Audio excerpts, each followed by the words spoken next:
Salut les amis, bienvenue à ce nouveau numéro de Money Time. On parle de la Coupe du Monde des clubs. Juste avant les huitièmes de finale qui vont arriver très vite. Ce samedi 28 juin, on revient sur les prestations du premier tour. Quelles sont les équipes qui ont montré, qui ont sorti les muscles, les favoris, les outsiders, mais surtout les équipes africaines. Le fiasco, elles ont toutes échoué au stade de la phase de poule. En commençant par l'équipe qui était dans la poule A, le Al-Ahly du Caire, qui simplement a été éliminé dernier de son groupe. 3 matchs, 2 petits points, 2 petits matchs nuls pour la formation de Trezeguet international égyptien ou encore El Shenaoui. Malheureusement, la formation de Al-Ahly du Caire a échoué. Autre équipe africaine également qui est tombée dans cette compétition, c'est bien sûr la formation de l'Espérance sportive de Tunis qu'on retrouve là au groupe D. L'Espérance sportive de Tunis a fait un peu mieux que la formation de Al-Ahly du Caire puisque l'équipe est avant-dernière, donc 3e de son groupe.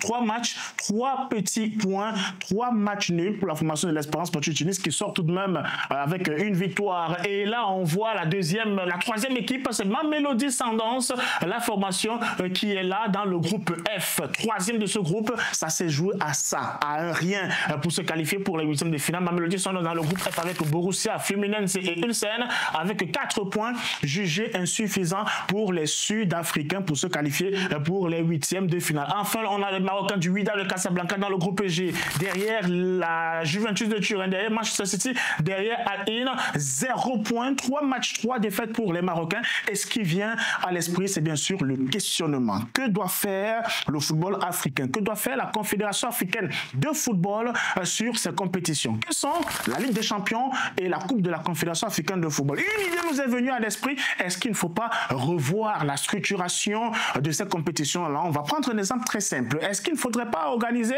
les zones, sachant que dans plusieurs pays africains, les championnats ne sont pas structurés, les équipes financièrement ne se portent pas au mieux et n'ont pas une santé financière viable qui puisse leur permettre de faire les déplacements dans toute l'Afrique pour pouvoir jouer les rencontres, que ce soit en préliminaire ou en phase de poule. Conséquence, voici ce que la Confédération africaine de football pourrait faire. Évidemment, vous nous laissez votre commentaire sur la page YouTube et la Confédération africaine de football pourrait simplement organiser des zonales. En Afrique centrale, on dégage 2 ou 3 champions.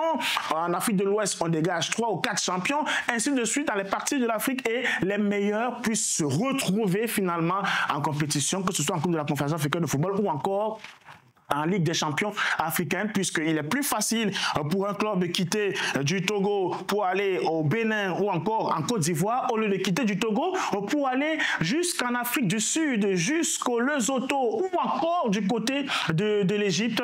C'est faramineux pour ces clubs-là qui ne sont pas structurés. Il faut revoir parce que le niveau, le réel niveau des compétitions africaines est là, il a été mis en relief, il a été mis sur la table et pour l'instant, l'Afrique est le dernier continent dans ces compétitions de Coupe du Monde des clubs. Et on va évidemment voir le tableau de ces huitièmes de finale avec de belles affiches qui nous attendent tout de même.